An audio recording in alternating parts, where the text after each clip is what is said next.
There are 3 types of silence. The kind you choose. The kind that chooses you. And the kind that stays even after someone's gone. Naeli wasn't surprised when Rheis didn't show the next day. Or the one after. She hadn't expected him to return. Most men with charm like that don't like rooms where they aren't the loudest thing. Still. The fader she'd adjusted for him, the one tied to his mic gain, stayed tilted. Not out of oversight. She just didn't feel like resetting it. She filled the studio with her own noise now. Beats she never finished. Vocal samples that never looped. All jagged edges and pulseless rhythms. She didn't like what she was making, but she didn't hate it either. It was like sonic journaling. Emotion without shape. And she kept working late. Not because she was waiting for him, of course not. But because those were the hours when the silence stretched the loudest. And she liked seeing if she could match it. Rheis wasn't okay. Not in the dramatic, collapsed on the floor sense. More like. He started noticing his own house sounded too clean. He turned off the Bluetooth speaker. The silence felt even louder. He turned it back on. It was worse.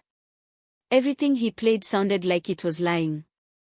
So he started visiting other studios.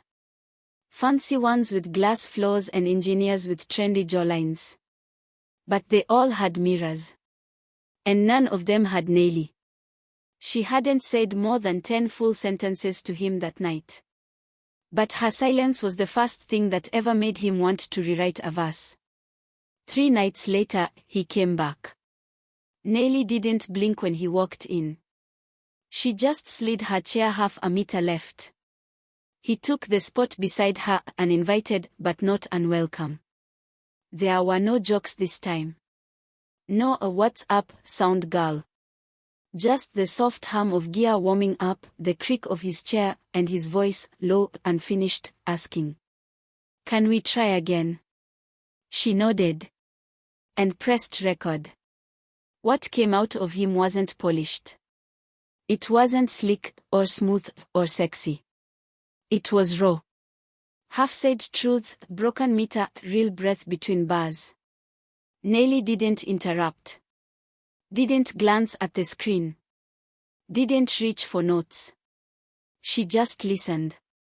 Every syllable. And when he stumbled, she didn't cut it. She looped it. Isolated the hesitation. And built the beat around it.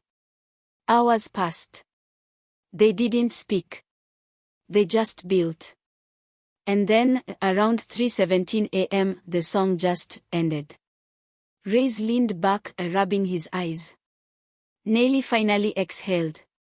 She hadn't realized she'd been holding her breath. "You hungry?" he asked. It was the first full sentence either of them had said in over 4 hours. Naeli stood, stretched, and didn't answer. She just grabbed her keys. And waited by the door. They ended up at a street cart run by a woman named Norma who sold grilled plantain and pepper sausage from a rusted oil drum. Naeli ordered like a regular. Rheis just said the same. They didn't talk.